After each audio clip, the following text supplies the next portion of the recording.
Hello guys, welcome to my channel oh my dish. আজকে আপনাদের জন্য নিয়ে এসেছি একটি মজাদার স্ন্যাক্স ডিম চপের রেসিপি। একটা ডিম দিয়েই পরিবারের সবার জন্য ডিম চপ। বড় থেকে ছোট সকলেরই পছন্দ এই মজাদার পুষ্টিকর ডিম চপ। প্রতিদিনের বিকাল সন্ধ্যার নাস্তার জন্য ঝাল স্ন্যাক্সটা একদম পারফেক্ট।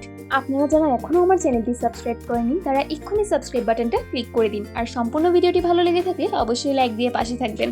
তাহলে চলুন আর দেরি না করে সম্পূর্ণ রেসিপিটা ঝটপট দেখে আসি। ডিম চপের জন্য আলু সিদ্ধ করে নিয়েছি, সাথে ভাজা শুকনো মরিচ আর পেঁয়াজ বেরেস্তা। স্বাদ মতো লবণ দিয়ে দিলাম, গরম মশলা দিয়ে দিলাম 1 চামচ। প্রথমেই গরম মশলা লবণের সাথে শুকনো মরিচ ভাজা আর পেঁয়াজ বেরেস্তাটাকে খুব ভালো করে মেখে নিচ্ছি। সবগুলো ভালো করে ভাজা হয়ে যাওয়ার পর আমরা আলুর সাথে মিক্স করে দেব। একটা মশলাদার ঝাল ঝাল আলু ভর্তা হয়ে যাবে। আলুর সাথে যতক্ষণ সবগুলো ভালো করে মিশে না যাবে ততক্ষণ পর্যন্ত এভাবেই আমরা হাত দিয়ে ভালো করে মেখে নেব। ডিম চপের মধ্যে আলু ভর্তাটা সবচেয়ে বেশি মজা হলেই ডিম চপটার স্বাদ আরও বেশি বেড়ে যায়। এই তো সম্পূর্ণ আলুগুলোকে মশলার সাথে ভালো করে মিক্স করে ভর্তা করা হয়ে গিয়েছে। আলু ভর্তাটা সম্পূর্ণ মাখা হয়ে যাওয়ার পর আমরা এখন হাত দিয়ে ভাগ করে নেব। আলু ভর্তাটাকে আমি গোল্লা করে লম্বা আকৃতির করে নিচ্ছি, কারণ এই আলু ভর্তার ভেতর আমি দেবো একটি লম্বা স্লাইস ডিমের, যার কারণে শেপটাও সুন্দর হবে আর দেখতেও ভালো লাগবে। আর এভাবেই আমার সবগুলো আলুকে ভাগ করা হয়ে গিয়েছে।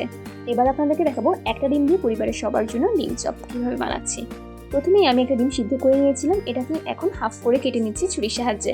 হাফ করে কেটে নেওয়ার পর হাফ সাইডের একটা ডিমকে আমি 3টা স্লাইস করে নিয়েছি। আরেকটা যে ডিমের হাফ রয়ে গেছে সেটাকেও আমরা 3 স্লাইস করে কেটে নেব। হয়ে গেল না মোট 6টা ডিমের স্লাইস। এবার কোটিংয়ের জন্য একটা পাত্রে আমি ডিম ভেঙে নেব। ডিমটা ভাঙা হয়ে যাওয়ার পর একটি কাঁটা চামচের সাহায্যে আমরা সুন্দর করে ডিমটাকে ভালো করে ফেটিয়ে নেব। কোট করার জন্য সম্পূর্ণ ডিমটা আমাদের রেডি হয়ে গিয়েছে। আরেকটা পাত্রে আমরা ব্রেড ক্রাম্বও নিয়ে নিয়েছি। একটা আলু ভর্তা নিয়ে আমরা ভিডিওতে দেখানো পদ্ধতি অনুযায়ী লম্বা করে গোল করে নিলাম, তারপর এর মাঝখানে আঙুল দিয়ে একটু গর্ত করে নিলাম। এখানেই আমরা দিয়ে দেবো স্লাইস করা একটা ডিমের টুকরো। ডিমের টুকরোটা সম্পূর্ণ দেওয়া হয়ে যাওয়ার পর এবার আমরা আলু ভর্তাটা দিয়ে চারপাশে একদম বন্ধ করে দেব, যাতে ডিমটা বের না হয়ে যায়। সুন্দর মতন আলু ভর্তার ভিতর ডিমটা দেওয়া হয়ে যাওয়ার পরেই আমরা এটাকে আরেকটু হাত দিয়ে সুন্দর শেপ দিয়ে নিচ্ছি। ডিম চপটাকে আমরা একদম হাত দিয়ে সুন্দর মতো পারফেক্ট একটা শেপ দিয়ে নিয়েছি। এবার আমরা এই ডিম চপটাকে দিয়ে দেবো কোট করার জন্য ডিমের মধ্যে। ডিম চপটার চারপাশে যাতে সুন্দর মতো ডিম লেগে থাকে সেজন্য ভালো করে হাত দিয়ে ঘুরিয়ে আমরা কোট করে নিচ্ছি। এবার আমরা উঠিয়ে ব্রেড ক্রাম্বে দিয়ে দিলাম। এবার ব্রেড ক্রাম্ব দিয়ে চারপাশে সুন্দর মতো রেডি করে ফেলছি ডিম চপটা।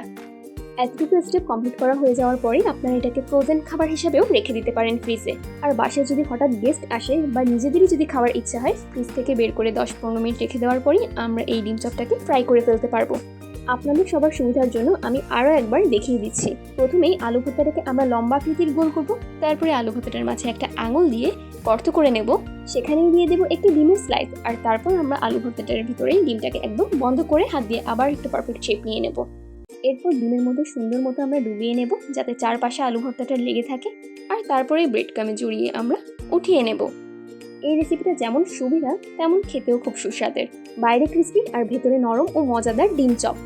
সেদ্ধ ডিমের উপর মশলাদার আলুর পুর দিয়ে যে এত মজার নাস্তা হয়, আপনারা যদি একবার করে খেয়ে দেখেন আপনারা নিজেরাই বারবার খেতে চাইবেন। এই তো আপনাদের সাথে কথা বলতে বলতে আমার কাজ একদম শেষ। সবগুলো ডিম চপ একদম পারফেক্টলি রেডি করা হয়ে গেছে। এখন চলে যাবো আমরা কড়াইয়ে তেল দিতে। এর মানে তো ডিম চপগুলো এখন ফ্রাই করবো আর কি। তেলটা সামান্য গরম হয়ে আসার পরেই আমরা এবার একটা একটা করে ডিম চপ ফ্রাই করার জন্য দিয়ে দিচ্ছি চুলোয়। ডিম চপটা ফ্রাই করার সময় চুলার আঁচ একদম মাঝারি রাখতে হবে, যাতে সুন্দর মতো ভিতরটাও একদম পারফেক্টলি ফ্রাই হয়। আস্তে আস্তে হালকা নেড়ে চেড়ে দিচ্ছি। এক পাশ সম্পূর্ণ ভাজা হয়ে যাওয়ার পর আমরা উল্টে দিচ্ছি, যাতে আরেক পাশও একদম পারফেক্টলি ভাজা হয়ে যায়। এই যে লাল হয়ে এসেছে, এখন আমাদের ডিম চপটা একদম পারফেক্টলি রেডি। এখন আমরা তেল ছড়িয়েই উঠিয়ে নিচ্ছি। এবার চলে যাব একটি সার্ভিং ডিশে সার্ভ করার জন্য। প্রথমে তো আমি চুলো থেকে উঠিয়েই নিয়ে আসলাম আপনাদের সামনে ডিম চপটা। দেখুন মাশাআল্লাহ খুব সুন্দর হয়েছে। এখন আপনাদের সবার সুবিধার জন্য আমি আপনাদেরকে কেটে দেখিয়ে দিচ্ছি কি পরিমাণ সুন্দর হয়েছে। ডিম চপ কাটা শেষও হয়ে গেল। দেখুন ভিতরে ডিম, চারপাশে আলুর মশলাদার পুর আর বাইরে ক্রিস্পি। আমার আজকের স্ন্যাক্স রেসিপিটা আপনাদের কাছে কেমন লেগেছে অবশ্যই কমেন্ট করে জানাবেন। আর যারা এখনো আমার চ্যানেলটি সাবস্ক্রাইব করেনি তারা এক্ষুনি সাবস্ক্রাইব বাটনটা ক্লিক করে দিন। এখন তো আমি চলে যাব ঝাল ঝাল ডিম চপ খেতে। তাহলে আপনারাও দেরি না করে এখনই ঝটপট তৈরি করে ফেলুন আপনাদের ঘরে মজাদার ডিম চপ। সবাই ভালো থাকবেন, সুস্থ থাকবেন আর ও মাই ডিশের সাথেই থাকবেন। আল্লাহ হাফেজ।